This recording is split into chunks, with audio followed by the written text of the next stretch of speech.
अस्सलाम वालेकुम students, MGT 101 के मैं आपके लिए MCQs लेके आई हूँ इस वीडियो में। ठीक है, ये 50 MCQs है और 50 के 50 MCQs जो हैं वो सॉल्व्ड हैं। एज यूजुअल जो सॉल्व्ड MCQs है वो रेड कलर में आपको शो होगा और जो नहीं ठीक वो आपको ब्लैक कलर में शो होंगे।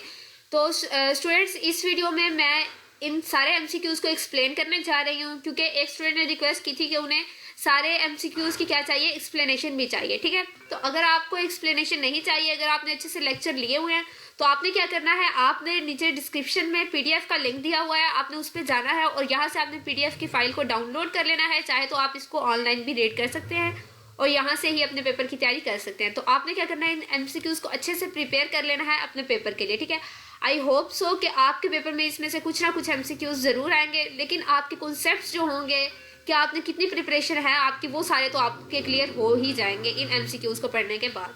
ठीक है, तो अब हम इस MCQs को नेक्स्ट हम क्या करने जा रहे हैं, एक्सप्लेन करने जा रहे हैं। अगर आपने एक्सप्लेनेशन नहीं लेनी तो आप इस वीडियो को अभी ही स्टॉप कर सकते हैं, अपनी फाइल डाउनलोड कर सकते हैं और चैनल को सब्सक्राइब कर सकते हैं और बेल आइकन भी प्रेस करें, ताकि नेक्स्ट भी आपको जितने भी हमारे पेपर्स होंगे आपके, उन सब के सॉल्व्ड MCQs आपको टाइम बाय टाइम मिलते रहे। ठीक है, और ग्रैंड क्विज जब आपका होगा तो ग्रैंड क्विज में भी मैं वीडियो अपलोड करूंगी ग्रैंड क्विज के। ठीक है, तो उसके लिए आपने क्या करना है, चैनल को सब्सक्राइब करना है और बेल आइकन भी प्रेस करना है, वीडियो को लाइक करना है और अपने दोस्तों के साथ शेयर भी करना है, ताकि मेरी भी हौसला अफजाई होती रहे और मैं ज़्यादा से ज़्यादा आपके लिए MCQ सॉल्व और अच्छे से अच्छा जो स्टफ है वो मैं आपके लिए लाती रहूँ। ठीक है, and thank you all of those जिनको एक्सप्लेनेशन नहीं चाहिए और जिनको एक्सप्लेनेशन चाहिए उनके लिए हम वीडियो को स्टार्ट करते हैं। फर्स्ट MCQs है हमारे पास, which of the followings are recorded in sales journal. Sales journal में हमारे पास क्या क्या एंट्रीज आएंगी। ठीक है, अब सेल्स जनरल है, इसमें एक तो चीज़ सेल हो रही है। ठीक है, कैश सेल्स ट्रांजैक्शन ये भी आएगी कि कैश जो चीज़ हमने सेल की है उसकी हमें कितनी कैश मिली है, ये एंट्री भी होगी। और क्रेडिट सेल्स ट्रांजैक्शन मतलब क्रेडिट जो हुई है हमारी सेल्स। ठीक है, इसकी दो एंट्रीज हमारी जनरल में बनती है। फॉर एग्जांपल अगर हम कोई चीज़ सेल करते हैं तो उसके हम क्या क्या एंट्रीज बनाते हैं। एक तो हम बनाते हैं कि जो कैश है वो हमारे पास डेबिट हुई है। ठीक है, एक डेबिट की एंट्री बनती है और दूसरी बनती है कि जो हमारे पास गुड्स थी, जो हमारे पास चीज़ें थी वो क्या हुई हैं, कम हुई हैं, तो वो क्रेडिट की एंट्री में। ठीक है, अब ये दोनों जो एंट्रीज हैं ये किसकी एंट्रीज बनती हैं, जनरल की।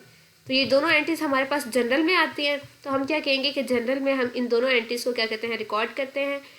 क्रेडिट सेल्स रिटर्न ट्रांजैक्शन, जो हमने सेल्स की हैं उनकी रिटर्न आ गई है। ठीक है, वो उन्होंने वापस कर दी हैं, सेल्स जो हमने की थी वो उन्होंने वापस कर दी हैं, तो इसमें हमारे पास क्या होगा, वो क्रेडिट की बनेंगी। अब उन्होंने वापस कर दी हैं तो वो तो डेबिट में आएंगी। ठीक है, जब उन्होंने से एक चीज़ जो हमने उनको पहले दे दी थी किसी भी एंटिटी को, ठीक है, उन्होंने क्या की, वो चीज़ हमें वापस दे दी, तो अब हमारी वो चीज़ डेबिट में आएगी ना कि क्रेडिट में। ठीक है, तो हमारे पास पहले दो ऑप्शन ठीक है, जो थर्ड वाला है वो ठीक नहीं है, तो इसलिए जो हमारे पास आया both credit and cash sales transaction, ये हमारे पास ठीक होगा। नेक्स्ट आता है हमारे पास सेकंड में हमारे पास वो क्या कह रहा है कि इसमें से कौन सी चीज़ रॉन्ग है। जो नेचर ऑफ हमारे पास एसेट है वो डेबिट होता है, इनकम जो होता है वो क्रेडिट होता है। यहाँ पे इनकम लिखा हुआ है डेबिट, तो ये हमारे पास रॉन्ग होगा, बाकी सारे जो होंगे वो ठीक होंगे।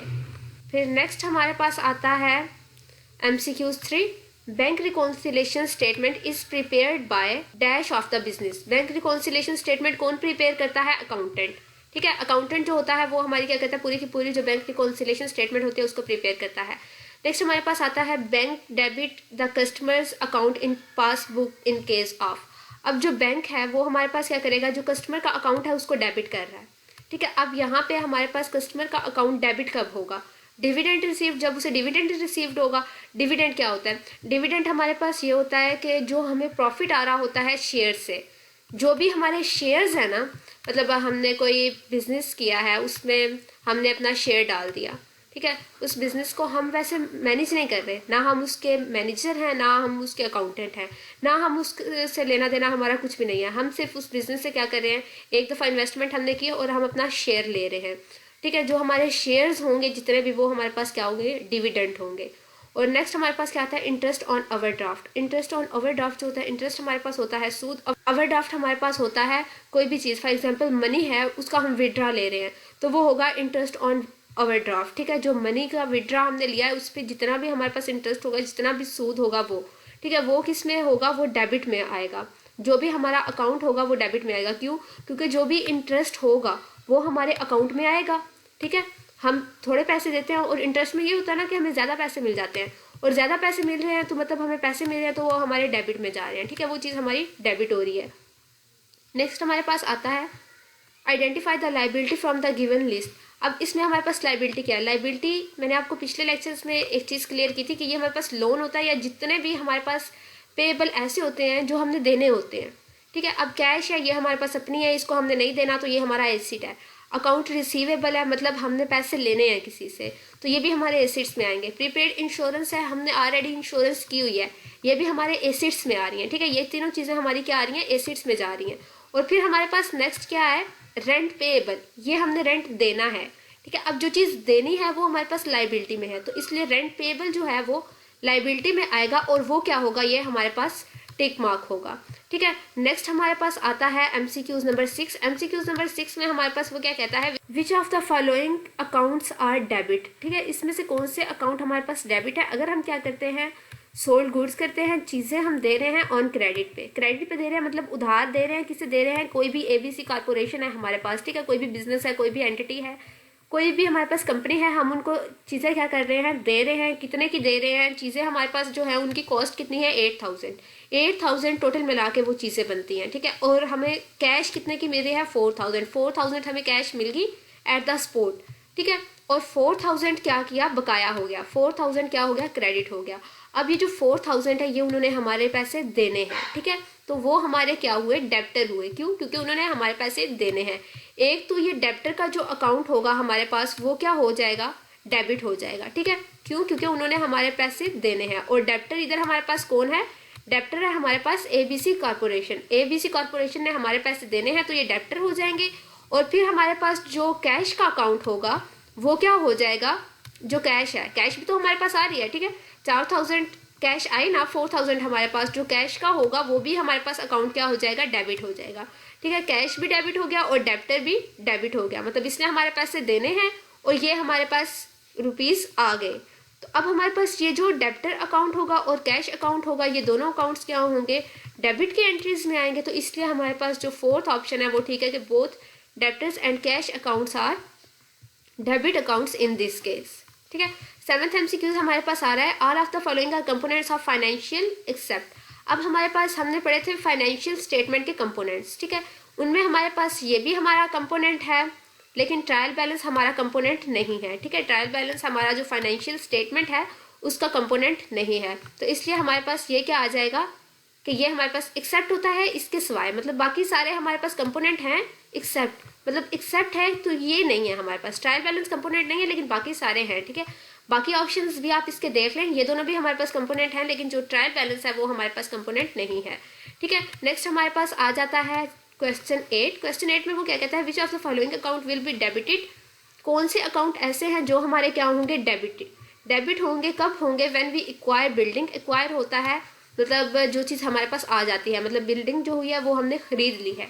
कितने की खरीदी है? On cash of ₹5 lakh. 5 lakh की हमने बिल्डिंग खरीद ली है, तो अब हमारे पास डेबिट क्या चीज़ होगी? जो हमारे पास बिल्डिंग का अकाउंट होगा वो क्या होगा? डेबिट हो जाएगा, ठीक है। बिल्डिंग हमारे पास आ गई है, जो चीज़ हमारे पास आ जाती है वो डेबिट में हो जाती है। बिल्डिंग आ गई है तो वो डेबिट हो जाएगी, और कैश गई है तो वो हमारे पास क्या हो जाएगी? क्रेडिट हो जाएगी, क्योंकि कैश हमारे पास से जा रही है। बिल्डिंग का अकाउंट क्या हो जाएगा? डेबिट। नेक्स्ट है any expense that gives benefit for a period of less than 12 months is called revenue expense, ठीक है। ये सिंपल रेवेन्यू एक्सपेंस की क्या है? डेफिनेशन है। नेक्स्ट है द फी अर्न। अब हमने क्या किया? Fee earn account will fall under which of the following classification of account, ठीक है। फी अर्न, फी हमें आई है, ठीक है। अब ये चीज़ हमारे पास आई है, जो चीज़ हमारी आती है वो हमारे क्या होते हैं? रेवेन्यू, ठीक है। रेवेन्यू हो रही है मतलब हमें चीज़ आ रही है, हमें चीज़ मिल रही है। जो चीज़ मिले वो हमारी क्या होती है? मतलब इस तरीके से फी अर्न कर रहे हैं तो हमें हमारी तरफ पैसे आ रहे हैं, तो वो चीज़ हमारी क्या हो जाएगी? रेवेन्यू में आ जाएगी, ठीक है। नेक्स्ट आता है हमारे पास एमसीक्यूज नंबर 11। एमसीक्यूज नंबर 11 में हमारे पास क्या कहता है? Supervisor salary and equipment repair cost are the example of factory overhead, ठीक है। अब सुपरवाइजर की सैलरी है, हमने सुपरवाइजर को सैलरी पे की, और इक्विपमेंट जो थी हमारे कंपनी में, जो भी हमारी फैक्ट्री में इक्विपमेंट थी उनको हमने रिपेयर करवाया, ठीक है। यहाँ पे एक बात नोट करने वाली है कि हमने वो चीज़ें नहीं खरीदी, ठीक है, न्यू हमने उनको बाय नहीं किया और ना ही हमने उनको क्या किया है, सेल किया है, हमने क्या किया, उनको रिपेयर करवाया है। अब जो रिपेयर की कॉस्ट होगी वो किस में जाएगी, फैक्ट्री ओवरहेड में जाएगी। वो ना तो लेबर की कॉस्ट है, ना मटेरियल की है, और ना फिनिश्ड गुड्स की कॉस्ट है। फिनिश्ड गुड्स मतलब चीज़ें खत्म हो गई और हमने नई खरीद ली है, इसकी कॉस्ट नहीं है, तो ये फैक्ट्री ओवरहेड की कॉस्ट है, तो ये इसी में जाएगी। ठीक है, MCQs नंबर 12 जो है हमारे पास, if capital expenditure is treated as revenue expenditure. ठीक है, अगर हम कैपिटल एक्सपेंडिचर को हम ऐसे ट्रीट करें कि वो हमें लगे कि वो रेवेन्यू एक्सपेंस है, तो उसका क्या होगा, रिजल्ट क्या होगा, ओवर स्टेट हो जाएगा नेट प्रॉफिट और नेट एसेट। मतलब इसका क्या है, ओवर स्टेटेड का क्या मतलब होता है कि वो बढ़ जाएगा, एक्सीड कर जाएगा। ठीक है, नेट प्रॉफिट और नेट एसेट जो है वो हमारा एक्सीड कर जाएगा। 13 है कि हमारे पास पार्शियल पेमेंट ऑफ लोन। ठीक है, अब हमने क्या किया, पार्शियल पेमेंट दी है, आधी पेमेंट दी है, हमने पूरी पेमेंट नहीं दी। पार्शियल मतलब आधी दी है। ठीक है, किसके, लोन फ्रॉम बैंक, बैंक से हमने लोन लिया हुआ था और आधा जो है वो हमने पे कर दिया है, और आधा लोन हमारा कितना बना, 50,000। फॉर एग्जाम्पल हमने 1 लाख लोन लिया हुआ है। ठीक है, 1 लाख लोन लिया हुआ है, तो हम उसे कितना पे कर रहे हैं, 50,000। बकाया हमारा कितना रह गया, 50,000। अब 50,000 जो है वो हमारा रह गया है, लेकिन लोन हमने लिया हुआ था बैंक से ऑलरेडी। लोन हमारी क्या है, लाइबिलिटी हमारे पास कितनी थी, पहले 1 लाख, और अब कितनी हो गई है, 50,000। मतलब 50,000 तो हमने पे कर दिया, बकाया तो हमारे पास 50,000 बचा। तो हमारे पास लाइबिलिटी की जो होगी वो क्या करेगी, डिक्रीज करेगी। लाइबिलिटी कैसे डिक्रीज करिए कि लोन जो है वो पहले वो हमने ज्यादा देना था, 1 लाख देना था, अब हमने सिर्फ 50,000 देना है, तो वो हमारे पास लाइबिलिटी क्या हुई, डिक्रीज हुई। और एसिड भी इसमें डिक्रीज हुआ। एसिड कैसे डिक्रीज हुआ, जो हमने कैश थी वो हमने अपने पॉकेट से पे की है। ठीक है, कैश हमारे पास से कम हो रही है, जब कैश कम हुई तो एसिड हमारा क्या हुआ, डिक्रीज हुआ। तो इसलिए जो इसका थर्ड ऑप्शन होगा ये ठीक होगा। ये बाकी सारे भी आप पढ़ लीजिएगा, लेकिन ये ठीक नहीं है। मैं वीडियो को शॉर्ट करने की कोशिश करती हूँ क्योंकि लेंथी होगी, फिर आपको भी प्रॉब्लम होगी। मैं कोशिश कर रही हूँ कि कम टाइम में ज़्यादा कवर हो जाए। ठीक है, तो इसके लिए हम इसको कंटिन्यू करते हैं। नेक्स्ट हम देखते हैं 14 MCQs। 14th MCQs हमारा क्या है, cash received from sale is recorded in cash register. अब हमने क्या किया, सेल्स की, और सेल से हमने क्या किया, कैश रजिस्टर में रिकॉर्ड कर ली कैश अपनी। ठीक है, ये किसकी एग्जांपल है, ये हमारे पास सिंपल एग्जांपल है सिंगल एंट्री बुक कीपिंग की। ठीक है, सिंगल एंट्री बुक कीपिंग में हम क्या करते हैं, एक ही एंट्री करते हैं, तो ये सिंपल क्या है, उसकी हमारे पास एग्जाम्पल है। ठीक है, नेक्स्ट हमारे पास आता है 15th MCQs। 15th MCQs में वो क्या कह रहा है, if debit side of ledger is greater than credit side then the balance will be debit definitely. ठीक है, अगर लेजर की जो हमारे पास डेबिट साइड है वो ग्रेटर होगी क्रेडिट से, तो जो बैलेंस होगा वो डेबिट होगा, और अगर क्रेडिट साइड ग्रेटर होगी तो जो बैलेंस होगा वो क्रेडिट होगा। ठीक है, when a business purchases goods from ABC and को। अब ABC एंड को क्या है, जिससे हम कहते हैं ना अवान ब्रदर्स, इस तरह ABC एंड को, ये किसी भी कंपनी का नाम है। ABC मतलब किसी भी कंपनी का आप रफली नेम ले सकते हो। ठीक है, अब क्या कर रहे हैं हम, बिजनेस क्या कर रहा है, कोई भी बिजनेस है, ठीक है, ये एंटिटी है, वो क्या कर रही है, परचेज कर रही है गुड्स। वो गुड्स परचेज कर रही है किसको, ABC एंड को एंड प्रोमिसेस, और उससे क्या प्रॉमिस कर रही है, टू पे द पेमेंट, टू पे the amount of certain future time period. Certain future time period का आपका इसका मतलब क्या है। ठीक है, इसका मतलब ये है कि उन्होंने गुड्स तो सेल कर दी, लेकिन जो पेमेंट की जब बात आई ना, तो उन्होंने क्या कहा कि अमाउंट जो है वो आप हमें 5 माह बाद दे दीजिएगा, या 1 साल बाद, या 6 माह बाद। उन्होंने फ्यूचर का एग्रीमेंट कर लिया। ठीक है, प्रॉमिस कर लिया, फ्यूचर का एग्रीमेंट कर लिया कि हम इतने माह बाद आपको पेमेंट कर देंगे, या इतने साल बाद आपको पेमेंट कर देंगे। एट द स्पॉट कोई भी पेमेंट नहीं हुई। ठीक है, तो इसमें क्या होगा, then we call ABC and co as.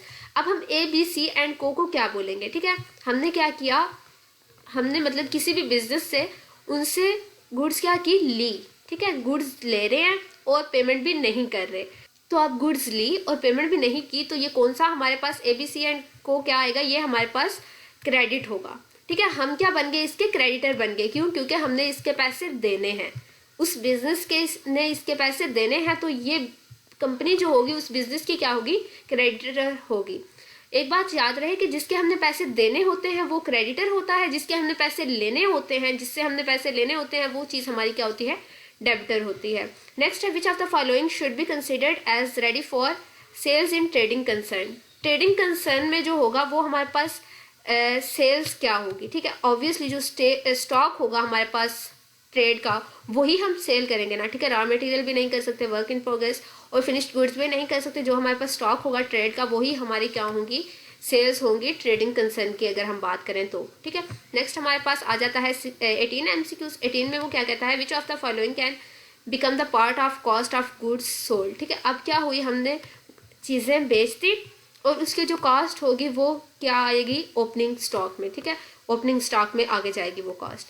Which of the following is the first book to record a transaction. एक ट्रांजैक्शन को जब हम रिकॉर्ड करते हैं तो उसकी हम फर्स्ट बुक जो बनाते हैं उसको हम क्या कहते हैं, जर्नल। जर्नल के बाद फिर आगे से लेजर और फिर आगे बैलेंस शीट की तरफ मूव करते हैं, लेकिन फर्स्टली हम क्या करते हैं, जर्नल बनाते हैं। In which of the following gross profit is calculated. Gross profit हम किस में कैलकुलेट करते हैं, ट्रेडिंग अकाउंट में। जब भी ट्रेडिंग अकाउंट की बात आएगी तो वो किससे रिलेट करेगी, वो हमारे पास ग्राफ प्रॉफिट से रिलेट करेगी, ठीक है। नेक्स्ट हमारे पास आ जाता है MCQ number 21 and it says that which of the following should be debited on return of raw material to supplier in manufacturing concern. अब इसका क्या मतलब हुआ कि रॉ मटेरियल जो था वो हमने रिटर्न कर दिया किसको, सप्लायर को। हमने सप्लायर को रॉ मटेरियल दिया, किस वजह से दिया, कोई भी मैन्युफैक्चरिंग करने के लिए या कोई भी चीज़ करने के लिए, ठीक है। इसमें मैंने आपको MGT के लेक्चर्स में एक एग्जांपल भी दी हुई है, मुझे याद आ रहा है वो, कि हम अगर एक कंपनी है वो कार मैन्युफैक्चर कर रही है, ठीक है, और वो कार मैन्युफैक्चर कर रही है, टायर्स किसी और कंपनी के ले रही है, इंजन किसी और कंपनी का ले रही है, सीट किसी और कंपनी के ले रही है, लेकिन वो सारी चीज़ें इस तरह रॉ मटेरियल इकट्ठा करके मैन्युफैक्चर क्या कर रही है, अपनी ही कंपनी में कर रही है, ठीक है। तो आप इस जो रॉ मटेरियल होगा उसको रिलेट कर लें कि वो जो रफली जो भी मटेरियल ले रही है। अब सिंपल जो टायर्स हैं वो किसी के काम के नहीं है, ठीक है, तो ये रॉ मटेरियल्स में आएंगे। हाँ, अगर हम उन टायर्स को कार की मैन्युफैक्चरिंग में यूज़ करें तो अब जो कार होगी वो किसी के काम की होगी, ठीक है, उसको हम यूज़ कर सकते हैं, वो यूज़फुल है हमारे लिए। सिंपल जो टायर है उनका एज इट इज़ कोई यूज़ नहीं होता, ठीक है, वो रॉ मटेरियल में आ जाएंगे। अब वो क्या कह रहे हैं, विच of the following should be debited on return of raw material.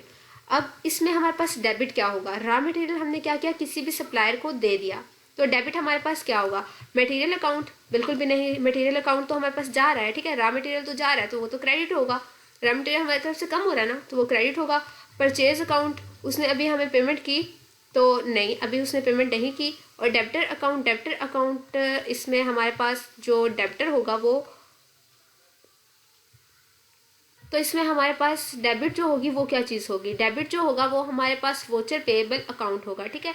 Voucher payable का मतलब ये है कि उसने अभी हमें जो चीज़ पे करनी है, उसने अभी हमें कैश देनी है, तो वो जो चीज़ होगी कि हमने उसे चीज़ें तो दे दी लेकिन कैश अभी उसने हमें देनी है, कैश वोचर पेएबल अकाउंट होगा और वो क्या होगा, डेबिट में जाएगा, ठीक है। नेक्स्ट आता है हमारे पास 22 is which of the following are particulars of a cash book. Cash book की डिटेल्स क्या है, ठीक है, पर्टिकुलर्स होता है details. Date of transaction, exactly date of transaction हम मेंशन करते हैं कैश बुक में, अकाउंट टाइटल नहीं करते, अमाउंट भी करते हैं, ठीक है, इसलिए ये हमारे पास जो होगा ये ठीक होगा। नेक्स्ट हमारे पास आ जाता है 23 ABC एंड को। ABC एंड को अगेन किसी भी ये कंपनी का नेम है, ठीक है। परचेजेस और टाइपराइटर एक वो परचेज करते हैं, टाइपराइटर हमारे पास कह रहा हूँ कोई भी कीबोर्ड, ठीक है, कोई भी कीबोर्ड वो परचेज करते हैं, कितने का करते हैं, 5000 का एक टाइपराइटर उन्होंने परचेज कर दिया एंड पेड बाय चेक, और पेमेंट उन्होंने क्या की, चेक से उन्होंने पेमेंट कर दी, ठीक है, पेमेंट भी पे होगी। अब वो क्या कह रहा है, which of the following accounts would be affected from the transaction. अब इनमें से कौन से अकाउंट ऐसे हैं जो इसमें अफेक्ट होंगे, ठीक है। अब 5000 क्या की, पे कर दी, पेमेंट डन होगी, इसमें एसेट हमारे पास इन्वॉल्व है। कैसे इन्वॉल्व है कि हमने कैश दे दी है, पेमेंट हमने कर दी है, तो एसेट हमारा क्या हुआ, डिक्रीज हुआ, मतलब एसेट का जो अकाउंट था वो इफेक्ट हुआ, एसेट पे इफेक्ट हुआ, लाइबिलिटी पे नहीं, एक्सपेंस पे नहीं, रेवेन्यू पे नहीं, ठीक है, सिर्फ और सिर्फ किस पे इफेक्ट हो रहा है, एसेट पे, कि एसेट हमारा क्या हो रहा है, डिक्रीज कर रहा है, क्यों, क्योंकि हमने पैसे दे दिए हैं। अब वो क्या कहते हैं, विच of the following should be credited on purchase of raw material on cash basis in manufacturing concern. अब वो क्या कह रहा है, which of the following should be credited on purchase of raw material. अब इसमें हम क्या कर रहे हैं, रॉ मटेरियल परचेज कर रहे हैं, ठीक है, तो हमारे पास जो कैश होगा, अब हम इसमें कैश बेसिस पे कर रहे हैं, ठीक है। अब यही स्टेटमेंट पीछे भी एक गुजरा है MCQs, उसमें क्या था, कैश बेसिस का लफ्ज़ इन्वॉल्व नहीं था, मतलब हमने उसमें कैश पेमेंट की ही नहीं थी।